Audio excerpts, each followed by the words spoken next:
Good evening. I'm Angela Green. And I'm Ken Watling. Thanks for joining us tonight. It is Super Tuesday number 3. For a couple of presidential hopefuls, it's more like Survival Tuesday with hundreds of delegates on the line for both Democrats and Republicans.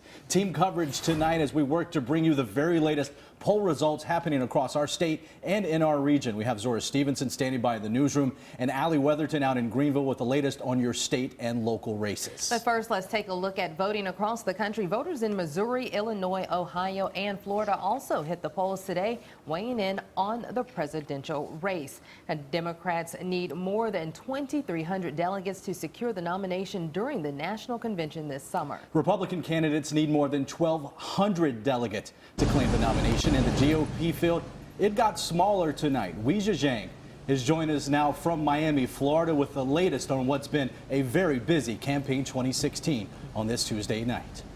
What's the latest?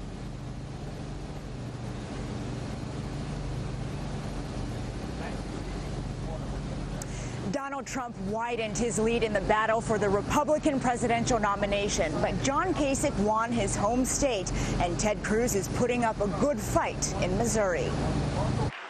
CBS News projects Donald Trump won Florida and all of its 99 delegates, as well as Illinois and North Carolina. We have something happening that actually makes the Republican Party probably the biggest political story anywhere in the world.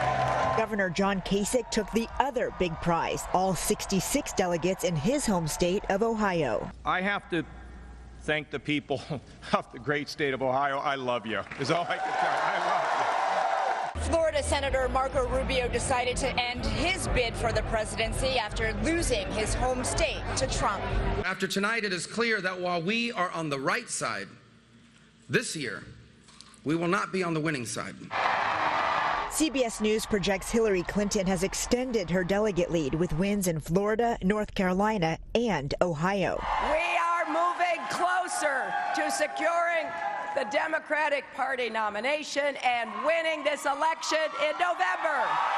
Bernie Sanders put his efforts into winning in the Midwest. We are doing something very radical in American politics. We're telling the truth.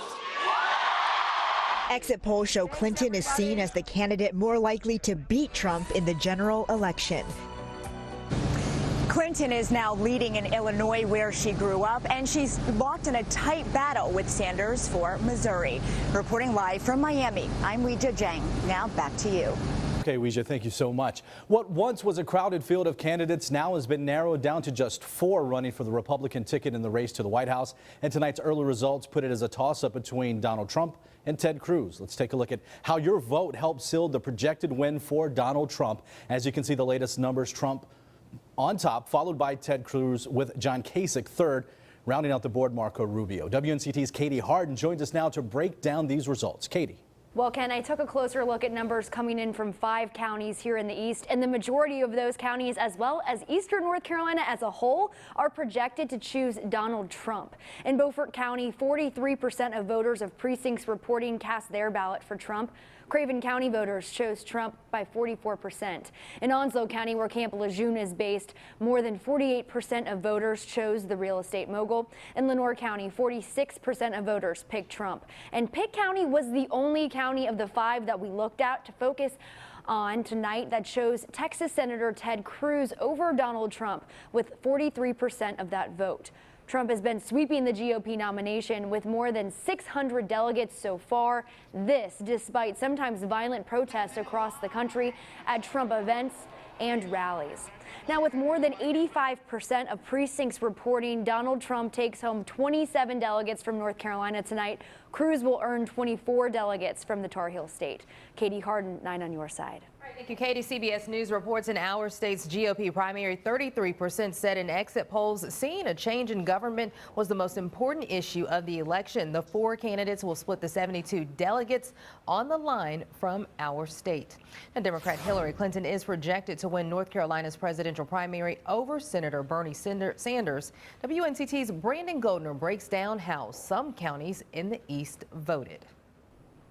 The latest numbers show Hillary Clinton leads in every county in the East. She won Pitt County with just under 57% of the vote. Clinton also won Onslow County with 54%. A much closer race in neighboring Carteret County. Clinton won with just 252 votes, separating her from Senator Sanders. As of 10:55, only one precinct in Craven County still needs to report, but the former Secretary of State leads there with 58% of the vote. In Lenoir County, 3 precincts haven't yet reported, but Clinton's dominating with 64% of the vote. Clinton's projected to win North Carolina with 55% of the vote. As of 10:55, 77 of our state's 100 counties have reported all of their results. Brandon Goldner, 9 on your side. Thank you, Brandon. WNCT is working to bring you the latest poll results. And make sure you continue to follow us here and on social media, on Twitter and Facebook, as well as WNCT.com. Also, don't forget to join WNCT's Morning Edition beginning at 4:30, where we keep you up to date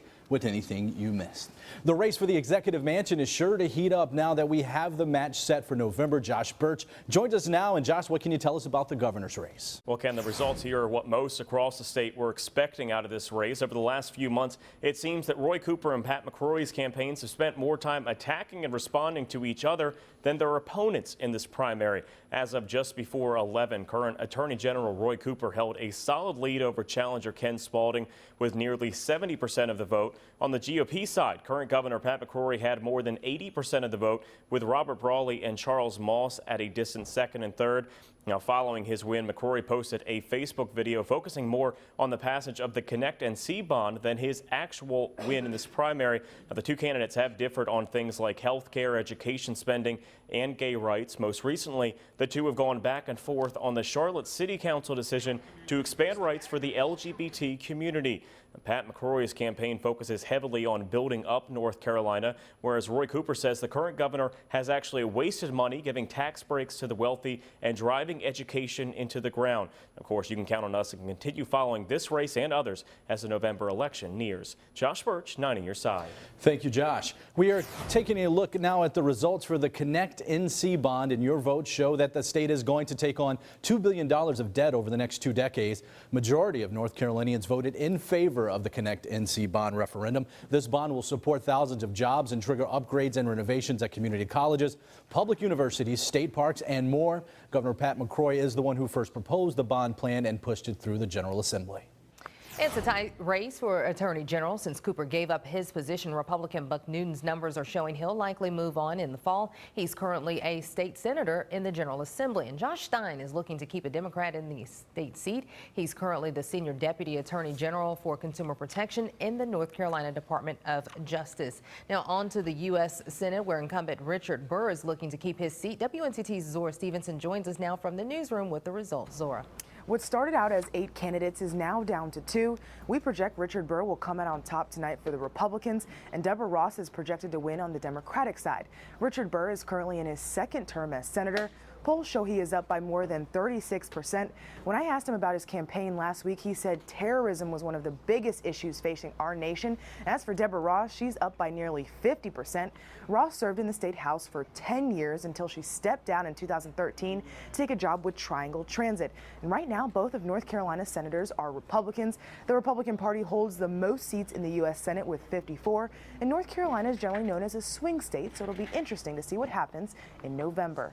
Zora Stevenson, 9 on your side. Thank you, Zora. Another big General Assembly race was decided tonight for NC House District 24. WNCT's Allie Weatherton joins us now live. Jean Farmer Butterfield is the winner tonight in District House Seat 24. Now, this is her 7th term in office. Butterfield was greeted here in Pitt County by several friends congratulating her on the win. Greenville City Councilperson Candy Smith hoped to beat out incumbent Jean Farmer Butterfield. Butterfield has dominated Wilson County, but it was a close call here in Pitt. Butterfield says she wants to focus on education and economic development. On livable wages, to make sure that there's an increase in wages for people in North Carolina, and indeed the voters have an opportunity to vote on whether or not we should have a livable wage. I want to work on my racial profiling bill, whereby people who are involved in law enforcement have an opportunity to have training and staff development, learn about cultural diversity.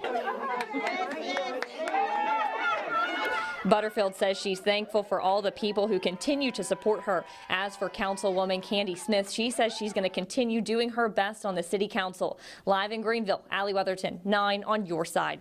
Thank you, Allie. Now, none of the state senator seats that were up for re-election were contested in eastern North Carolina, so it was only people vying for state house seats. There are 4 seats up for grabs to represent people in our viewing area for District 6 covering Beaufort and Hyde counties. It looks like there will be a matchup between Warren Judge and Ashley Willard. Only Democrats appeared on today's ballot for District 9 covering part of Pitt County.